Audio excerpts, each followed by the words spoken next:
Baik, Assalamualaikum warahmatullahi wabarakatuh. Selamat pagi. Pagi Pak. Pagi Pak. Salam Pagi sejahtera. Pak. Salam sejahtera untuk kita semua. Semoga kita semua dalam keadaan sehat walafiat ya. Amin. Baik, jadi kita melanjutkan materi kita untuk mata kuliah struktur data. Jadi kalau minggu lalu kita sudah belajar tentang tipe data terstruktur, array. Nah, hari ini itu kita lanjutkan ke pokok bahasan, ada dua. Jadi yang pertama itu adalah record, lalu yang kedua nanti adalah rekursif. Di dua pokok bahasan kita yang mudah-mudahan selesai dalam waktu kurang lebih 1 jam ke depan ya, karena ini ada sekitar ya 127 slide lah. Kita skip saja sampai ke slide terakhir nanti ya.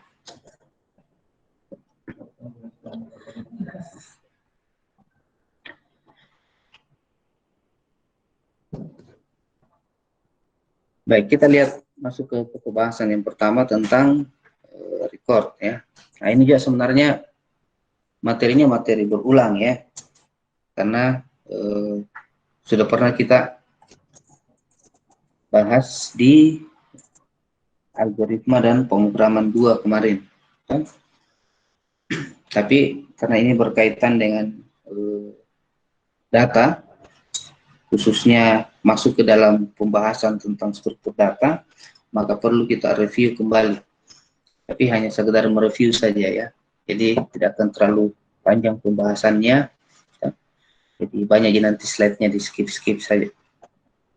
Nah, khusus untuk rekursif ya, memang ini pembahasan baru ya, belum pernah kita bahas di mata kuliah sebelumnya yang berkaitan dengan pemrograman.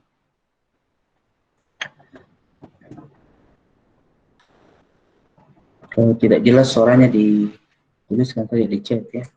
Itu tidak jelas, tidak kalian dengar. Jelas sih Pak. Oh jelas ya, alhamdulillah. Iya Pak.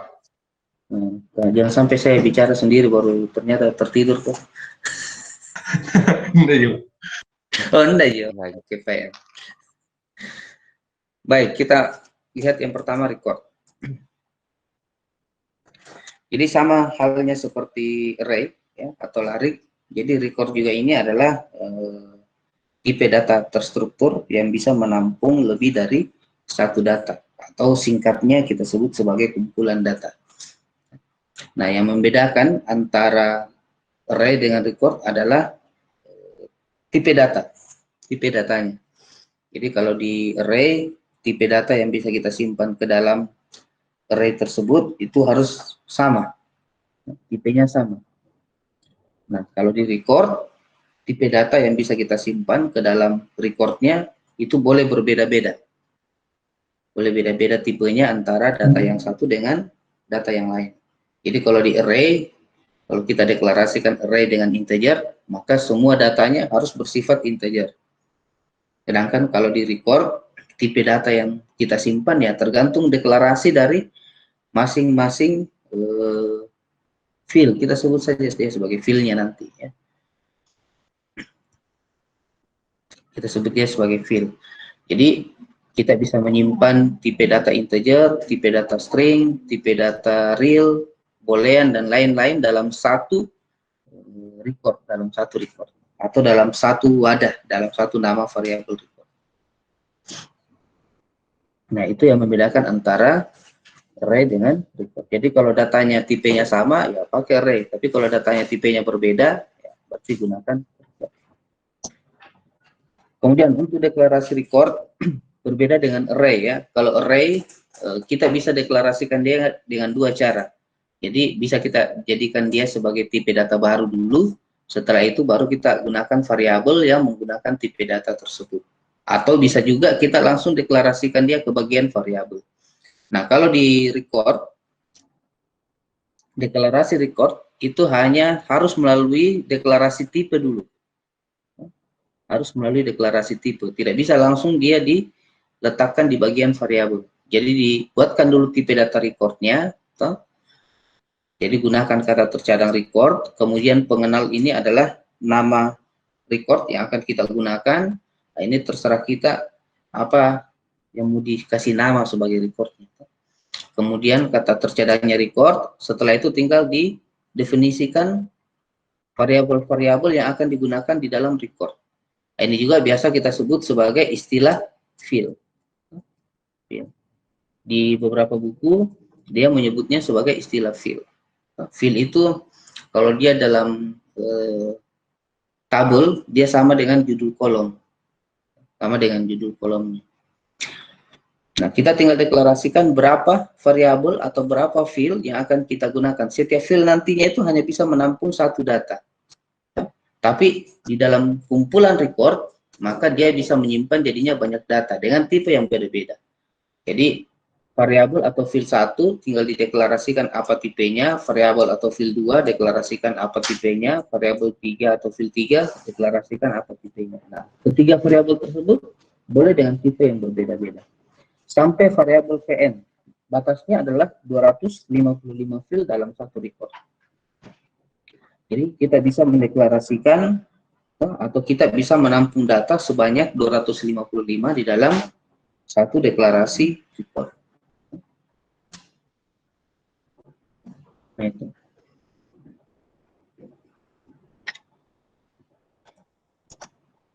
Contoh, kalau kita buat contohnya di sini, kita buat dulu tipe datanya, misalnya nama tipe datanya adalah TGL kalender, kemudian record, lalu kita siapkan 3 variabel atau 3 field. Yang pertama adalah tanggal, di mana tipe datanya adalah subrange dari 1 sampai 31.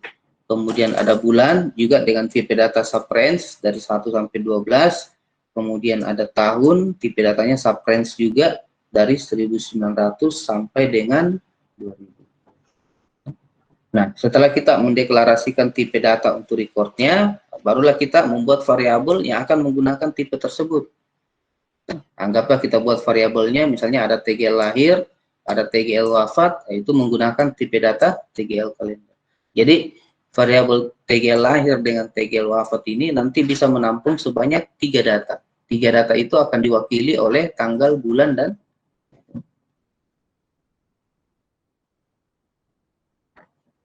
oke.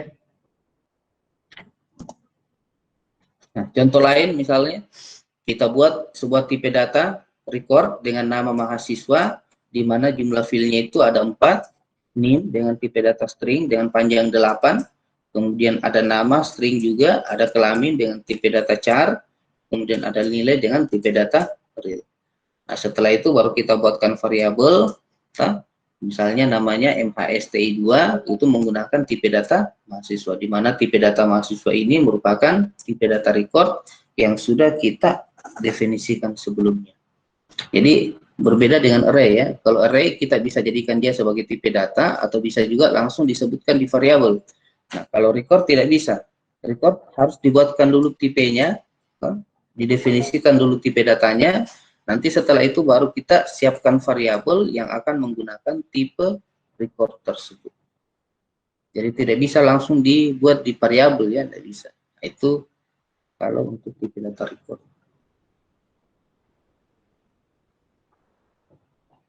Kalau ada yang mau ditanyakan silakan tuliskan saja di bagian chat ya. Kalau ada yang tidak jelas. Oke, kemudian penggunaan record. Jadi setelah kita definisikan tipe data dari recordnya, nah, dan mendeklarasikan variabel yang akan menggunakan tipe data record tersebut untuk manipulasi tipe datanya, untuk manipulasi variabelnya di dalam record, maka aturan penulisannya itu adalah nama variabel yang menggunakan tipe data tersebut, kemudian nama field. Bukan nama tipe datanya ya, jadi ini bukan nama tipe datanya ini, tapi nama variabel yang menggunakan tipe data record, lalu diikuti dengan apa nama field. Nah, nama field ini yang kita ambil dari definisi yang di tipe data recordnya. Gunakan tanda titik diantaranya ya. Jadi ini tanda titiknya itu tidak boleh pakai spasi di kiri dan kanannya, jadi disambung. Nama variabel, lalu apa nama field. Jadi nama variabelnya itu diambil dari yang ini, ya.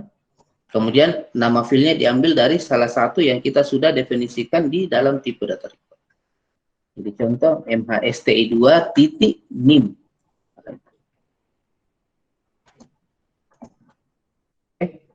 Nah, ini contoh. Misalnya tadi kita sudah definisikan variabel mhsti2 dengan menggunakan tipe data mahasiswa yang merupakan tipe data record dengan 4 field. Nah, nanti di dalam deskripsinya kita tinggal tuliskan saja kalau kita menggunakan apa nama variabelnya mhsti2 diikuti dengan nama field. Jadi contoh mhsti2.nim atau mhsti2.nama. Nah, nanti tinggal kondisinya saja, apakah dia mau di read atau mau di write atau kita mau olah ke dalam ekspresi, ya itu tergantung dari kebutuhan aplikasi yang kita buat.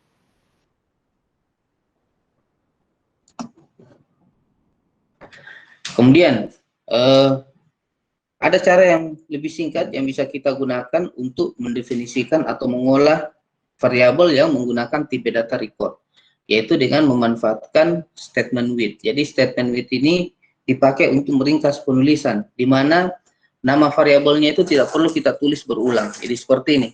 Ini kan nama variabelnya kita tulis berulang ini. mhsti2, ini juga kita tulis mhsti2, nanti di bawahnya juga ada readline mhsti2 titik nilai, ada mhsti2 titik program studi. Jadi berulang-ulang kita tulis ini nama variabelnya. Nah, untuk menyingkat kita bisa memanfaatkan with. Jadi with itu meringkas di mana nama variabelnya tidak perlu kita tulis berulang. Jadi yang kita tulis itu cukup nama filenya saja. Nama fil. Aturan penulisannya adalah with, kemudian apa nama variabel, kemudian do, lalu diapit dalam begin end. Nah, nanti diantaranya tinggal dituliskan nama-nama filenya. Jadi tidak perlu lagi dituliskan nama variabelnya, ya. Contoh, misalnya nama variabelnya tadi adalah mhsti2, ya, di mana menggunakan tipe data mahasiswa. Mahasiswa adalah tipe data record yang terdiri dari 4 field. Nama, NIM, kelamin, dan nilai, ya.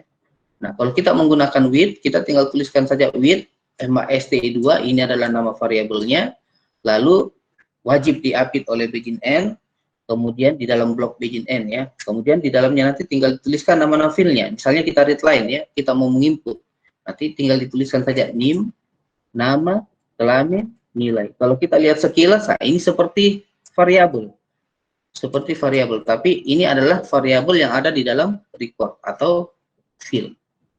Jadi diringkas penulisannya ini nama variabelnya sehingga tidak perlu kita tulis di sini mhsti2.nim, mhsti2.nama, mhsti2.kelamin, mhsti2.nilai. Tidak perlu ditulis, jadi cukup langsung nama filenya saja atau nama variabel recordnya. Pakai with. Itu untuk meringkas penulisan.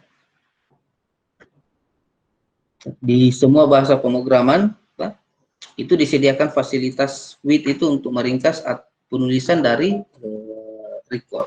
Kalau kita sudah masuk ke pengolahan database, ya biasanya dia dipakai untuk meringkas nama-nama tabel atau nama-nama query yang kita pakai. Oke. Kemudian record dan array. Record dan array artinya kita menggunakan record dan array di dalam satu definisi. Jadi kita definisikan recordnya, lalu nanti kita definisikan variabelnya dengan menggunakan tipe data record yang kita arraykan. Nah, hasil dari gabungan record dan array ini adalah jumlah datanya itu tentu akan menampung lebih banyak. Kalau kita visualisasikan, dia jadinya modelnya seperti matriks. Jadi ada kolom dan ada baris. Recordnya ini akan membentuk kolomnya melalui field-fieldnya itu atau melalui variabel-variabel recordnya itu. Kemudian array-nya nanti ini akan membentuk barisnya. Kalau kita tidak menggunakan array, artinya kita hanya gunakan record saja seperti ini. Seperti ini contoh deklarasinya. Dan kalau kita hanya menggunakan record saja seperti ini, maka masing-masing field yang ada di dalam record itu hanya bisa menampung 4 data, hanya bisa menampung 1 data. Jadi di dalam variabel di dalam tipe data mahasiswa ini itu hanya bisa menampung 4 data yang diwakili oleh NIM, nama, kelamin, dan nilai. Memang tipe datanya beda-beda, tapi masing-masing filenya ini hanya satu data yang bisa ditampung. Jadi kalau kita mengisi data ke dalam MHSTI2, kalau kita mengisi data ke dalam variabelnya itu, dia hanya bisa menampung satu baris data. Satu baris data. Kalau kita masukkan data yang lain, maka data lamanya akan tertimpa. Data lama akan tertimpa. Nah, bagaimana supaya kita bisa menampung lebih dari satu data ke dalam variabel recordnya ini? Maka kita menggunakan array. Jadi kita gabungkan antara penggunaan record dengan penggunaan array. Penggunaan recordnya ini digunakan untuk mendefinisikan apa-apa saja kolomnya yang akan digunakan. Kemudian array-nya ini digunakan untuk mendefinisikan berapa jumlah baris atau berapa jumlah data yang akan ditampung oleh masing-masing variabel recordnya atau variabel fill-nya.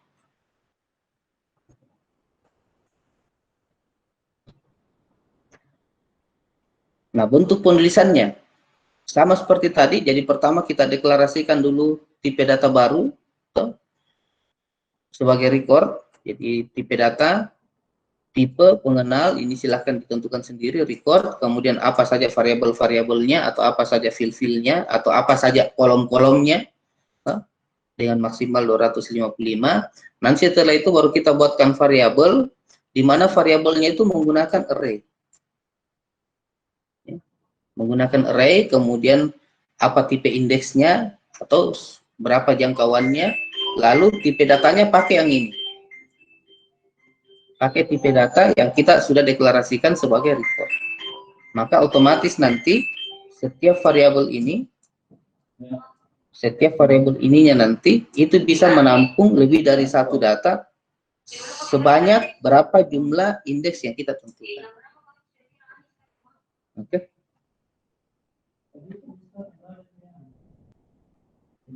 Jadi recordnya ini untuk membentuk berapa jumlah kolomnya, sedangkan array-nya nanti ini digunakan untuk membentuk atau menentukan berapa jumlah baris yang ditampung oleh masing-masing fill yang ada di dalam record.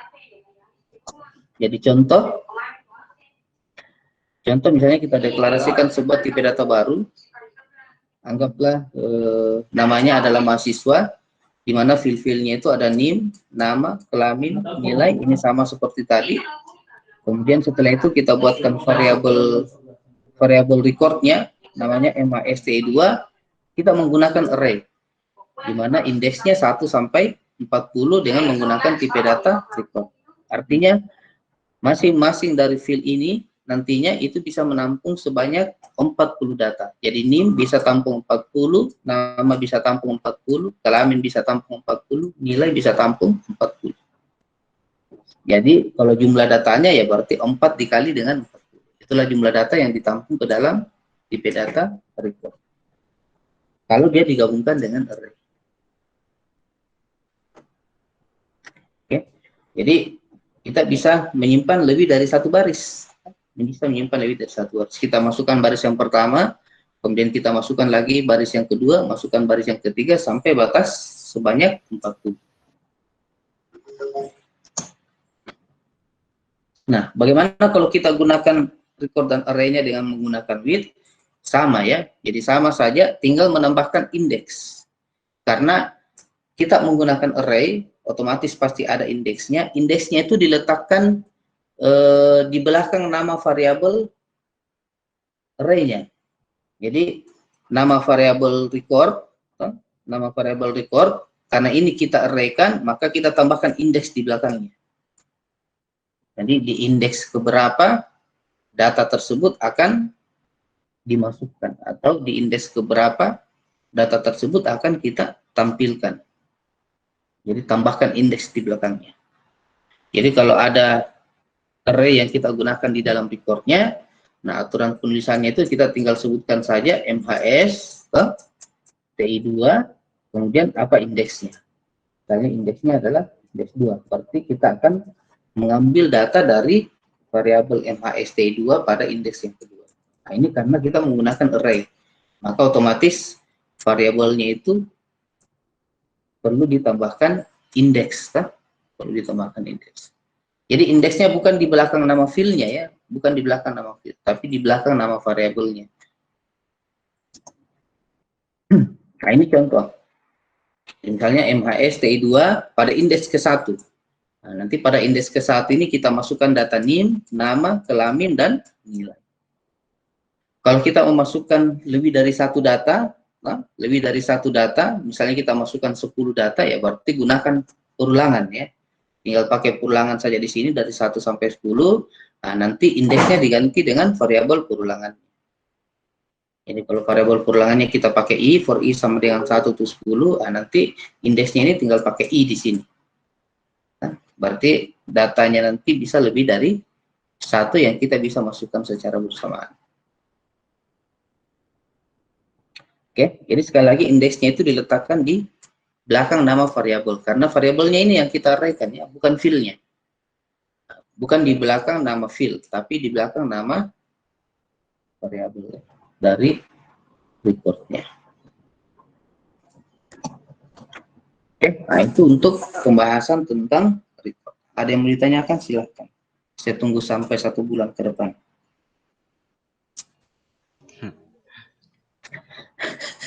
Berarti nanti bulan kedua baru kita lanjut rekursif. Apa itu kurang Pak?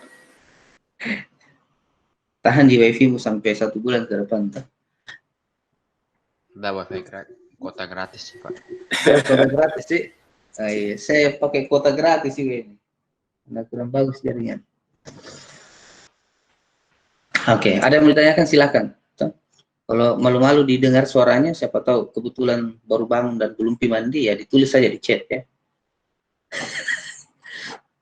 Lagi itu pasti itu belum mandi. Ada tarik dari suaranya. Oke, kalau tidak ada kita lanjut. Belum dibangun, astaga. Disiramkan air dulu. Belum ada orangnya juga. Belum ada orangnya. Tumbennya itu terlambat. Biasanya dia paling pertama. Ya, kita usahakan selesai sebelum Rio masuk ya. Oke Pak. Siap. Gas. Ya, jadi begitu dia masuk nanti, kita langsung selesai tak? Kalau ada yang masuk. Lagi sendiri. Kalau ada yang masuk. Suruh dia nonton rekamannya saja nanti. Oke. Kalau ada yang mau ditanyakan, silahkan tuliskan di bagian chat ya. Sambil kita lanjut saja. Nah, kita masuk ke pembahasan yang kedua, atau pembahasan yang kedua. Kalau yang pertama tadi adalah tentang record, kan? Perlu banyak kita bahas di situ. Cukup bagaimana cara deklarasi, kemudian cara menggunakan record, kemudian bagaimana kalau kita gabungkan dia dengan array. Nah, yang kedua kita masuk ke rekursif. Nah, rekursif ini sama seperti looping, perulangan. Jadi sama seperti for, while, repeat, itu sama. Perbedaannya adalah dia menggunakan fungsi atau prosedur. Fungsi atau prosedur. Jadi tidak ada perintah perulangan yang kita gunakan di dalam proses rekursifnya. Tapi di dalam rekursif itu terjadi proses perulangan, tapi bukan perintah perulangan. Nah, untuk menggunakan rekursif itu, kita memanfaatkan prosedur dengan fungsi. Jadi, rekursif itu hanya bisa jalan kalau kita gunakan prosedur atau gunakan fungsi. Salah satunya.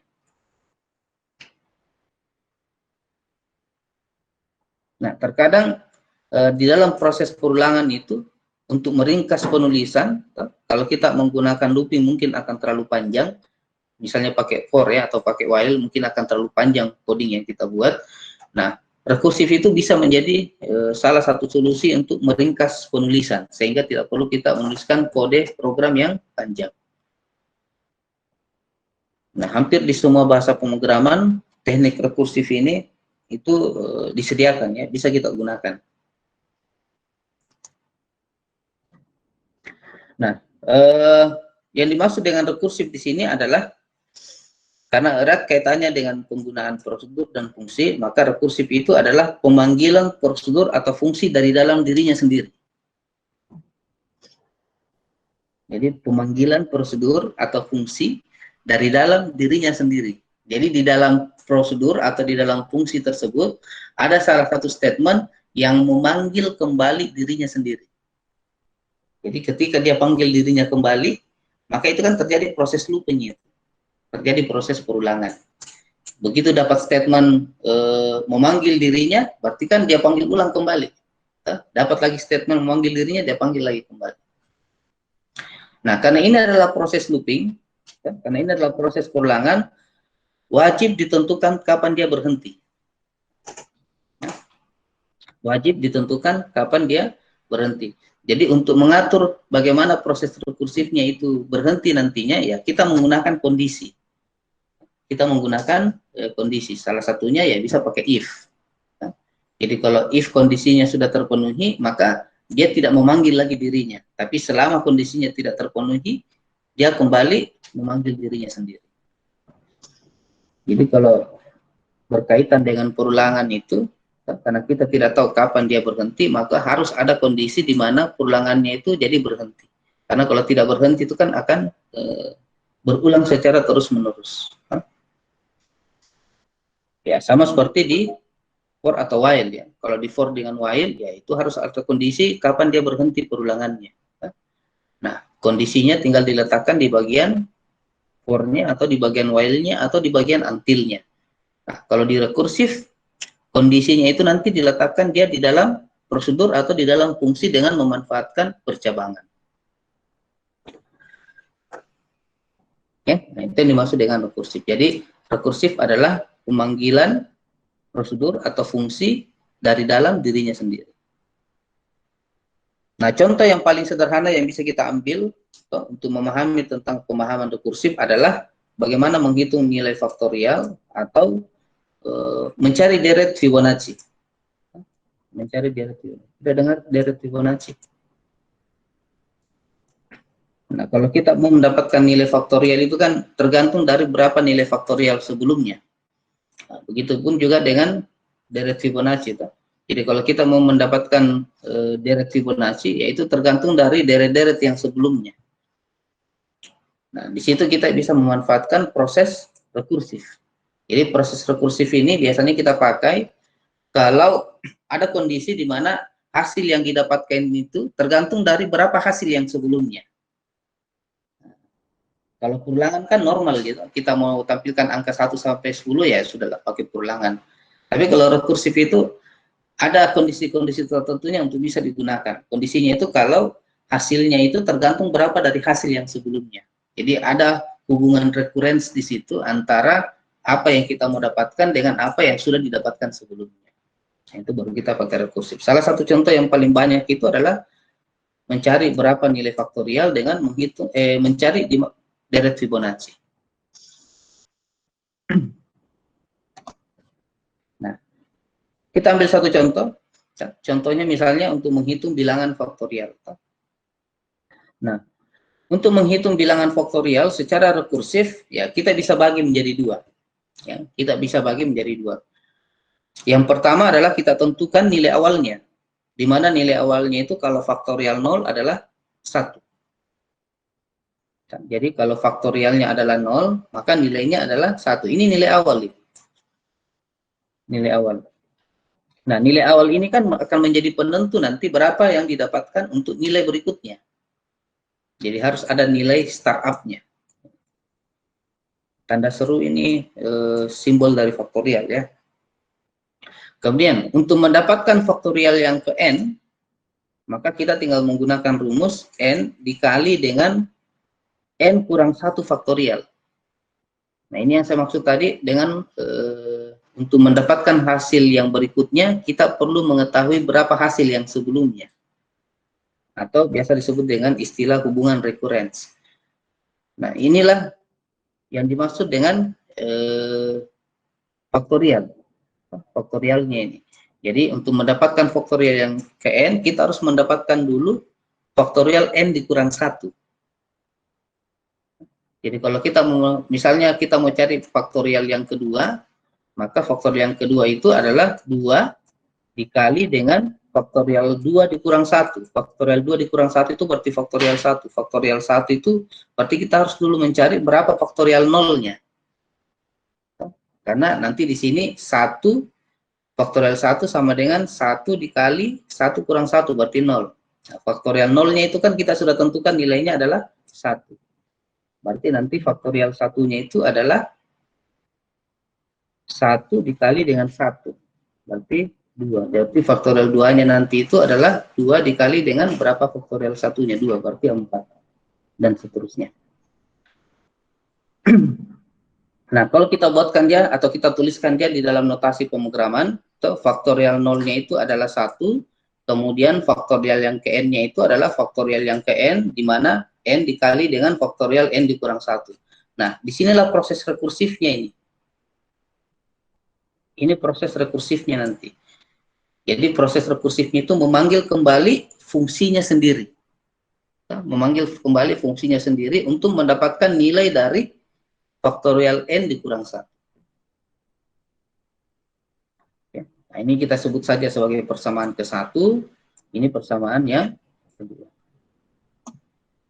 Jadi persamaan yang kedua itu adalah hubungan rekurens.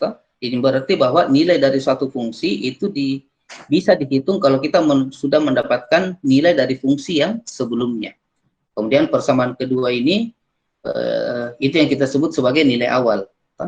Nilai awal. Jadi ini nilai awalnya, di sini tidak terjadi rekursif.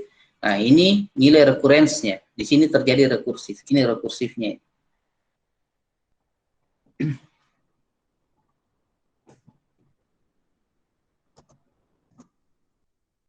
Nah, untuk deret Fibonacci. Untuk deret Fibonacci, untuk mendapatkan deret yang berikutnya itu kan kita harus mengetahui berapa deret yang sebelumnya. Ya, berapa deret yang sebelumnya. Jadi contoh seperti ini. Jadi deret pertama itu adalah 1, ini sebagai nilai awal. Deret kedua juga itu adalah 1, ini juga sebagai nilai awal. Nah, deret ketiga itu didapat dari penjumlahan antara deret 1 dan deret 2. Ini 2. Kemudian deret yang keempat itu didapat dari hasil penjumlahan antara deret 2 dan deret 3. Dan seterusnya ke sana. Itu yang dimaksud dengan deret Fibonacci.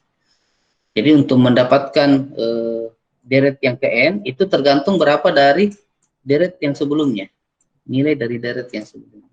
Itu hubungan rekurensnya di situ.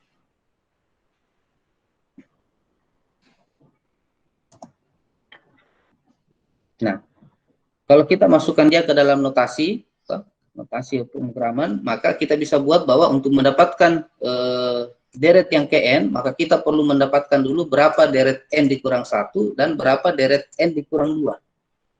Ya, dari n ini. Jadi kalau misalnya n ini yang kita mau cari adalah 5, deret yang kelima, maka kita perlu tahu dulu berapa deret yang keempatnya, n dikurang 1, 4, dan berapa deret yang ketiga, n dikurang 2.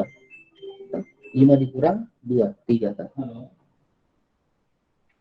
Nah, sedangkan untuk nilai awalnya itu adalah di mana deret satunya itu adalah 1 dan deret 2-nya adalah 1. Nah, ini nilai awalnya.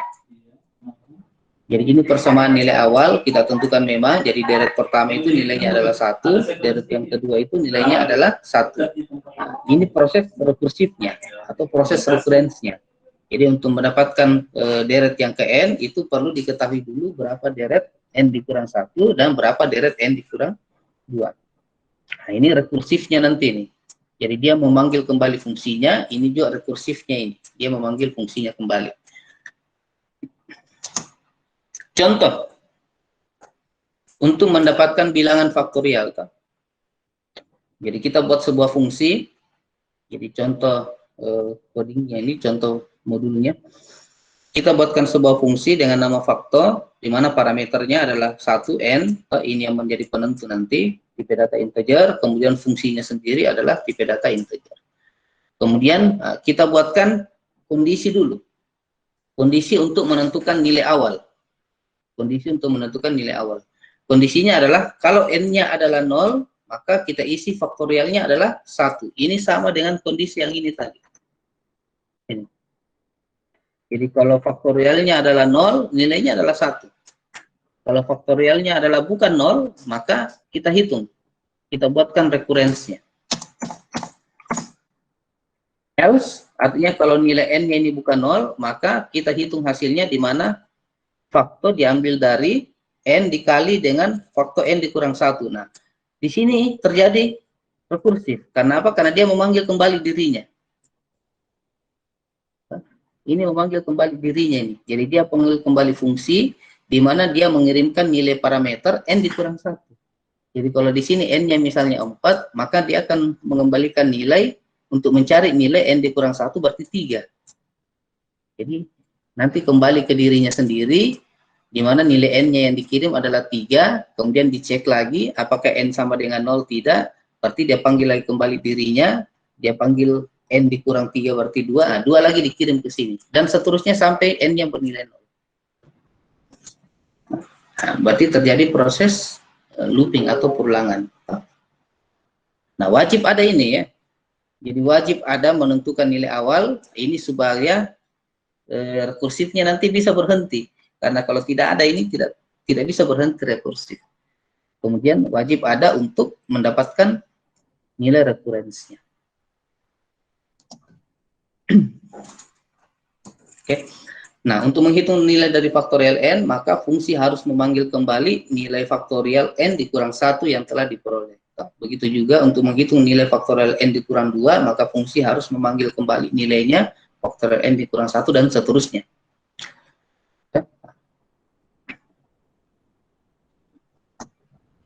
Nah, contoh seperti ini. Kita mau mencari berapa faktorial yang ke-6. Jadi n-nya ini adalah 6 ya. Masuk ke dalam fungsi. Masuk ke dalam fungsi, dicek apakah n sama dengan 0, berarti kan tidak. Berarti yang dikerjakan adalah ini. Kan? Jadi nanti dikerjakan ini kalau n-nya adalah 0. Berarti dia kerjakan fungsinya, faktorial yang ke-6, berarti 6 dikali dengan faktorial yang ke-5. Nah, di sini terjadi rekursif. Dia panggil lagi kembali dirinya, tapi di mana n-nya itu adalah 5. 5. Kemudian untuk mendapatkan faktorial yang ke-5, kita perlu dapatkan dulu berapa faktorial yang ke-4. Dan seterusnya sampai nilai n-nya adalah 0. 1. Berarti faktorial n-nya di sini adalah 1, berarti faktorial satunya itu adalah 1, nanti di sini faktorial 1 juga adalah 1, berarti faktorial yang kedua itu adalah 2, berarti di sini 2, faktorial yang ketiga itu berarti 6, berarti ini adalah 6, faktorial yang keempat itu berarti 4 dikali 6, berarti di sini hasilnya nanti faktorial yang kelima itu dan seterusnya ke atas. Ya. Itu yang dimaksud dengan hubungan rekurensi. Ya. Jadi untuk mendapatkan satu hasil itu kita perlu mendapatkan dulu berapa hasil dari nilai yang sebelumnya. Kemudian kalau kita buat perbandingan antara iterasi dengan rekursif, iterasi ini adalah perulangan ya, perulangan biasa pakai for, while atau repeat. Atau rekursif, kalau kita buatkan perbandingan, karena ini kan sama-sama perulangan. Nah, bedanya ya kalau dia iterasi menggunakan perintah tertentu, kalau dia rekursif itu memanfaatkan prosedur atau fungsi. Nah, kalau iterasi itu menggunakan perulangan dengan menggunakan statement perulangan, kalau rekursif itu dengan menggunakan fungsi atau prosedur. Salah satunya, tapi yang lebih umum dipakai itu adalah fungsi, karena dia bisa menampilkan nilai atau hasil. Kemudian menggunakan struktur perulangan, ini menggunakan struktur seleksi. Jadi kalau untuk membuat perulangannya itu berhenti, ya pakai kondisi di struktur perulangannya. Kalau rekursif, yaitu menggunakan seleksi untuk membuat kapan rekursifnya itu berhenti. Kemudian alokasi memori kecil, nah, kalau rekursif alokasi memori yang dibutuhkan besar, khusus apalagi yang Fibonacci tadi. Kalau Fibonacci itu 2 kali pemanggilan. Kalau faktorial kan 1 kali pemanggilan gini. Ini yang dipanggil. Nah, kalau Fibonacci 2 kali pemanggilan. Jadi ada pemanggilan yang pertama. Ini pemanggilan yang pertama, kemudian ada pemanggilan yang kedua. Nah, itu kenapa dikatakan memori yang dibutuhkan itu cukup besar. Kemudian nilai yang tak terhingga akan membuat CPU cycle digunakan terus-menerus. Kemudian kalau di rekursif nilai yang tak terhingga itu akan membuat sistem jadi crash. Itu karena memori yang dibutuhkan besar. Ya. Kemudian kode, nah ini yang paling disukai ini. Kalau iterasi kodenya biasanya panjang yang digunakan. Apalagi kalau kita menghitung dari Fibonacci itu panjang codingnya kalau kita pakai iterasi biasa. Kalau menggunakan rekursif, codingnya lebih pendek atau lebih ringkas. Kemudian rekursif akan terhenti bila sudah mencapai indeks dasar. Kemudian kalau rekursif itu nanti akan terhenti bila proses percabangannya itu sudah tidak terpenuhi. Oh, terbalik ini, Dik. Terbalik, sorry. Jadi rekursif akan berhenti bila mencapai indeks dasar atau nilai awal, sedangkan iterasi akan berhenti kalau kondisi loopnya itu terpenuhi. Itu perbandingannya kalau kita gunakan iterasi dan rekursif. Jadi ada kondisi-kondisi tertentu, ada kasus-kasus tertentu di mana kita lebih tepat menggunakan rekursif dibanding dengan menggunakan perulangan biasa atau iterasi biasa. Salah satu alasan yang paling umum itu adalah kode yang dibuat lebih ringkas dibanding kalau kita menggunakan iterasi biasa. Oke, habis. Selesai materi kita untuk record dengan rekursif. Ada yang mau ditanyakan? Silahkan. For, boleh saja. Yang saya bilang tadi, iterasi dan rekursif sama aja ya. Sama-sama di perulangan. Pakai for boleh, pakai rekursif juga boleh.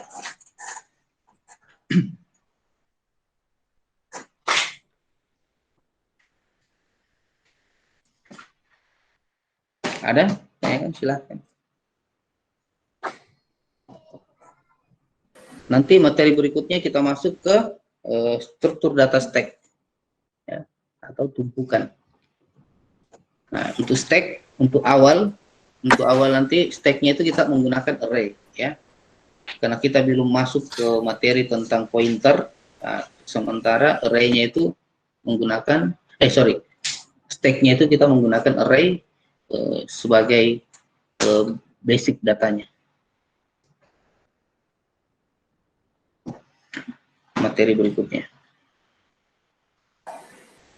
Itu Pak. Kayaknya ada mau bertanya itu Pak. Wilson Pak. Ya. Mau bertanya ke Wilson Pak. Silakan, apa yang mau ditanyakan? Iya, ada Miriu. Ada Mirio? Tadi.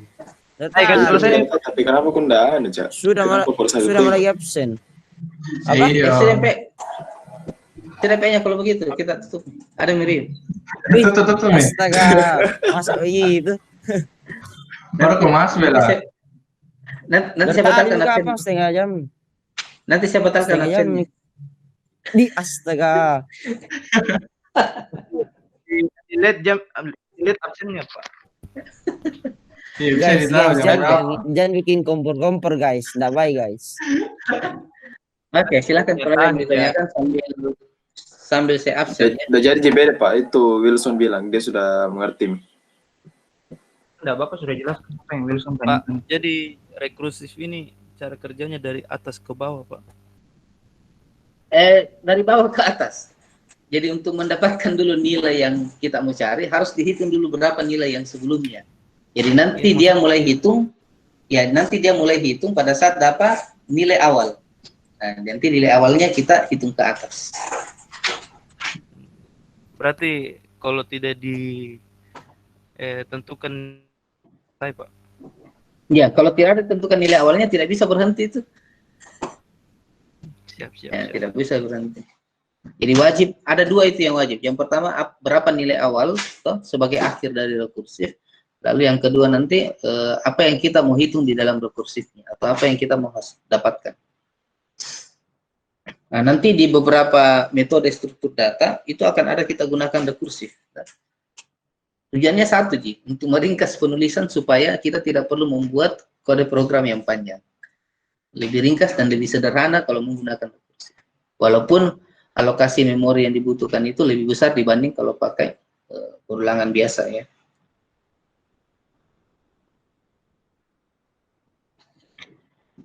Oke, ada lagi yang lain? Silahkan. Sambil saya absen ya. Kalau ada ditanyakan saja. Kecuali Rio, nggak usah saya absen. Di astaga Pak, ada ya Pak. Oh ada sih. Oke, Renaldi ini tidak ada, Dik? Ada min orangnya. Hadir. Oh, hadir. Oh, ada. Astaga. Aldi, oh, salah orang Kak berarti ya. Sorry. Aldi tidak ada ya. Kemudian Ada dia tanya tadi tuh Pak di grup, dia bilang ada kelas chess. Oh Aldi, wait, balas Tommy tahu itu, lo ya ada. Ada Pak, aku bilang ada, sayang ada. Baru kau kasih janunya, kau kasih apa namanya, meeting ID-nya, linknya. Disuruh scroll lah Pak, masuk ya sana scroll, saya scroll. Rio ini, nggak bertanggung jawab jadi ketua tingkat ini, aduh. Itu kalau kita bantu orang itu ya harus maksimal, jangan setengah-setengah.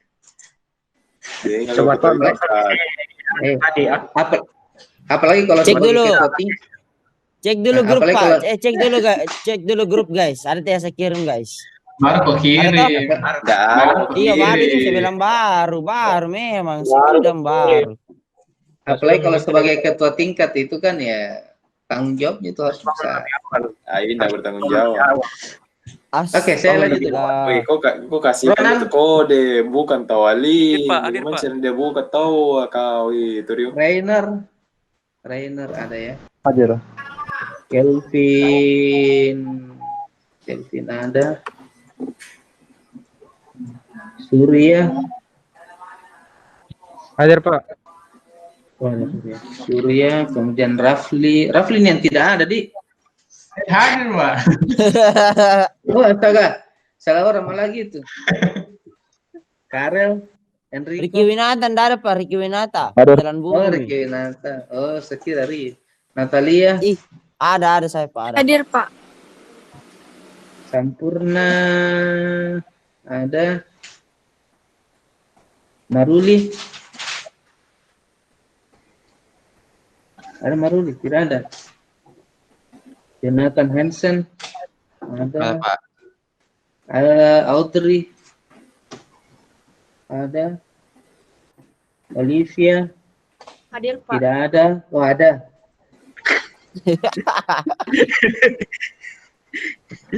Erwin.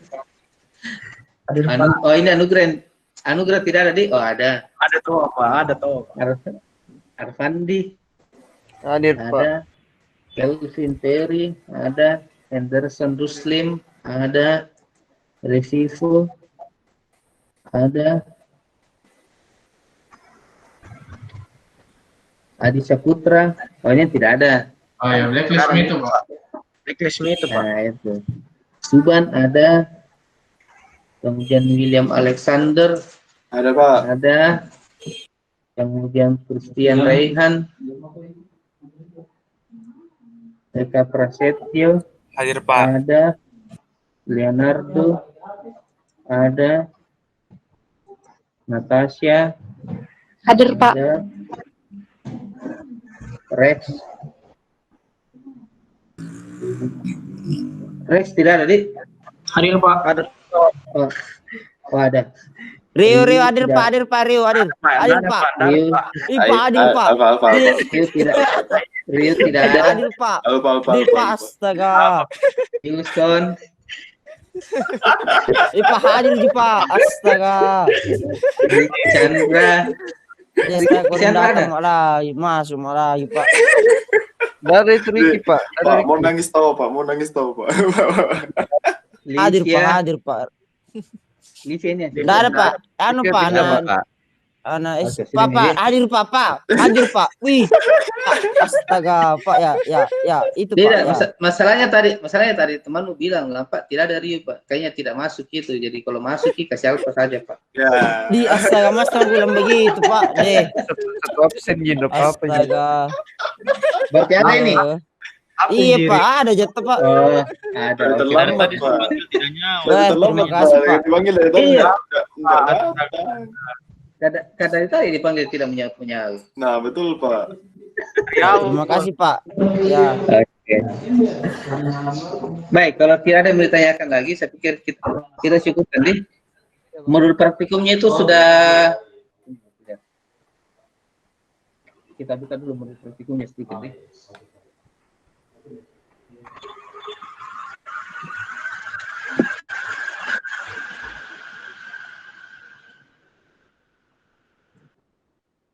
Baik, modul praktikumnya ada pembahasan sama ya tentang record dan rekursif. Kemudian percobaan 1 ini untuk menghitung bilangan faktorial dengan menggunakan rekursif. Kemudian percobaan 2 ini untuk record. Kemudian percobaan yang ketiga ini untuk record dan array. Lalu tugasnya nanti ada 2 ya. Yang pertama untuk membuat deret Fibonacci. Lalu yang kedua nanti adalah membuat array, dan ini tugas yang kemarin sebenarnya ini ya, saya masukkan ke sini. Jadi membuat array dan record. Oke, jadi silahkan dikerjakan modulnya. Nah, nanti uploadnya di jam 10 baru terbuka. Oke, ada?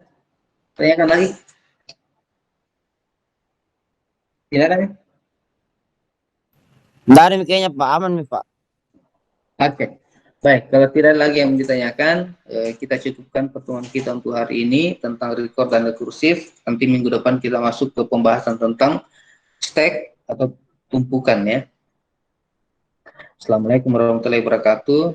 Selamat pagi. Ya, salam sejahtera untuk kita semua. Ya, semoga kita sehat-sehat semua.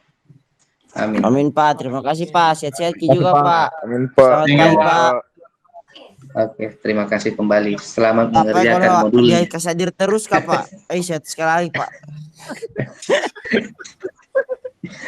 Mau dikasih aja baru terlambat. Bukan terlambat Pak. Tidak terbiasa Pak. Harus dibiasakan dulu Pak. Kau dari di bidangmu kau dengan kalau kau kuliah offline juga. Astaga bisa nih itu guys. Astaga. Terlambat. Ya. Oke, silahkan dikerjakan modul praktikumnya ya. Oke Pak, terima kasih Jadi, Pak. Sampai jam 12 Pak. Jadi yang di-upload nanti ada 5 ya, ada 5 tugas. Oh ya. Ada 5 program ya, ada 5 program. 3 dari percobaan, 2 dari. Oke, saya tutup ya. Iya Pak, ya Pak. Oke. Iya Pak.